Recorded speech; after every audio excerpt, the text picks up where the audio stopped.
Eco plus का नया आविष्कार eco plus hexa power TMT इसकी प्रीमियम क्वालिटी व उन्नत जंग रोधक क्षमता दे बेजोड़ मजबूती। इको प्लस सीमेंट और स्टील, इस पर है देश को भरोसा। जब पशुओं को मिलेगा प्यार और मिल्को मोर पशु आहार तो दूध बहेगा, मुनाफा बढ़ेगा। मिल्को मोर पशु आहार। खुदी को आजमाया है तो ये अंदाज आया। तुम में भी मैं हूं शिवदास। तो इस बीच बता दें आपको, एक मिर्जापुर से बड़ी खबर सामने आई है। अखिलेश यादव का आज मिर्जापुर दौरा, मैदान में पहुंचकर करेंगे जनसभा को संबोधित। केंद्रीय मंत्री स्मृति ईरानी भी मिर्जापुर दौरे पर है। अनुराग ठाकुर केंद्रीय मंत्री भी मिर्जापुर पहुंचने वाले हैं। तो बड़ी खबर, बड़ी जानकारी, क्योंकि यूपी में 7वें चरण का चुनाव अभी बाकी है। 7 मार्च को 7वां और अंतिम चरण के लिए मतदान होगा और इससे पहले लगातार तमाम पार्टी के बड़े बड़े नेता अलग अलग चुनावी जनसभा को संबोधित करने के लिए पहुंच रहे हैं। आज अनुराग ठाकुर भी मिर्जापुर पहुंचने वाले हैं। कुछ ही देर में अखिलेश यादव पहुंचेंगे और फिर स्मृति ईरानी भी मिर्जापुर दौरे पर है।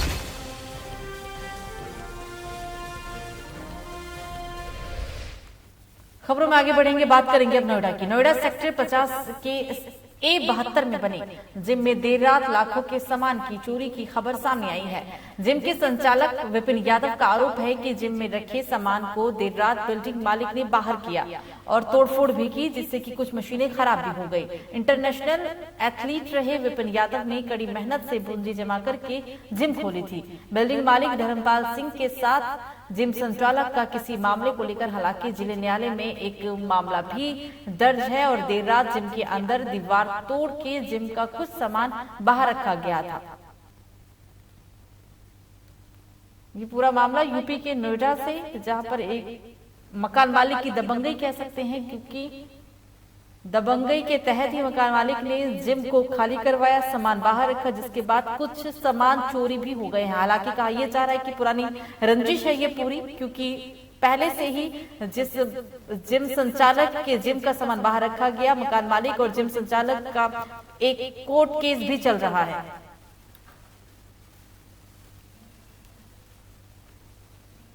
तो खबरों में आगे बढ़ेंगे, बात करेंगे अब सोनभद्र की। सोनभद्र से अगली बड़ी खबर, छत्तीसगढ़ सीएम भूपेश बघेल आज सोनभद्र में चुनावी दौरा करने वाले हैं। जिले के 3 विधानसभा क्षेत्रों में पार्टी प्रत्याशी के समर्थन में जनसभा करेंगे। घोरवाल विधानसभा में रामलीला मैदान में जनसभा को संबोधित भी करेंगे। विधानसभा के हाइड्रिंग मैदान में जनसभा को संबोधित करेंगे भूपेश बघेल। बड़ी और अहम जानकारी इस वक्त की आपकी टीवी स्क्रीन पर।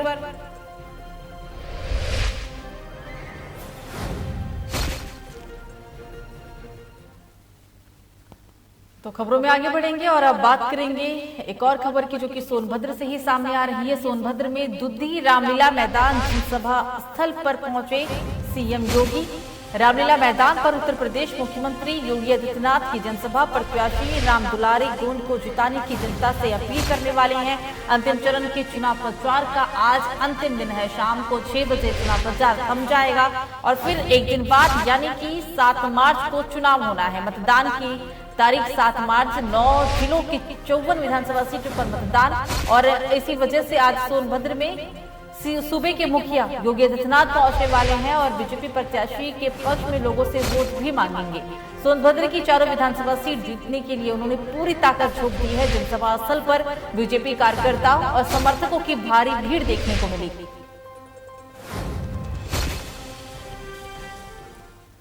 तो वाराणसी से अगली बड़ी खबर, पीएम मोदी का आज वाराणसी दौरा। संगठन नेताओं के साथ बैठक करेंगे। पार्टी नेताओं के साथ गेस्ट हाउस में ये बैठक की जाएगी। प्रबुद्ध वर्ग के लोगों में चाय पर चर्चा भी करने वाले हैं आज मोदी।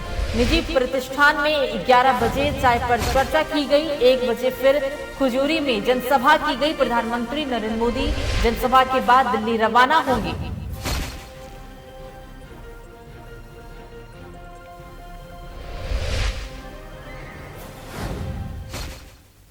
तो मुरादाबाद के मानपुर पट्टी गांव और जयपुर विशाल गांव किनारे कोसी नदी में 3 दिन से घड़ियाल देखे जाने के चलते क्षेत्र में हड़कंप मचा हुआ है। क्षेत्रवासियों का कहना है कि 3 दिन से कोसी नदी किनारे ये घड़ियाल देखा जा रहा है, जिससे नदी पार कर चारा लाने वाले किसानों और अन्य व्यक्तियों को घड़ियाल का डर बना हुआ है।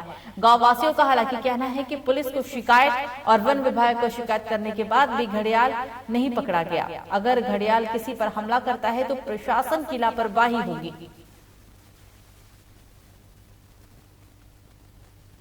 घड़ियाल देखा गया है अभी कुछ देर पहले, और वन विभाग वालों को कॉल करी थी, वो उन्होंने कोई कार्रवाई नहीं की है, और पुलिस ने फोन करा था उन्हें। अच्छा। तब भी नहीं आया वो यहाँ पर। घड़ियाल देख रहे हैं, देखो बहुत सारे जने आए यहाँ पर। अच्छा। और अभी देखा था, अभी यहाँ पर 2 बार उठ चुका है, अभी बच्चे आए गए यहाँ पर घड़ियाल। अच्छा भाई साहब, यहाँ पर मगरमच्छ है, पहले मानपुर पट्टी में देखा गया था, वन विभाग वालों को कॉल करी, वो नहीं आए। अब यहाँ जयपुर विशाल की नदी में देखा गया है। मानपुर पट्टी में कब देखा गया था? कल देखा गया था। अच्छा, तो ये कोई नहीं आया है अभी तक? वन विभाग को भी कॉल कर दी, पुलिस को भी फोन कर दिया, कोई नहीं आया इधर। अच्छा। और यहाँ पर नदी में देखा गया है, आप देखो कितने सारे जने। तो फिलहाल बुलेटिन में मुझे दीजिए इजाजत, नमस्कार।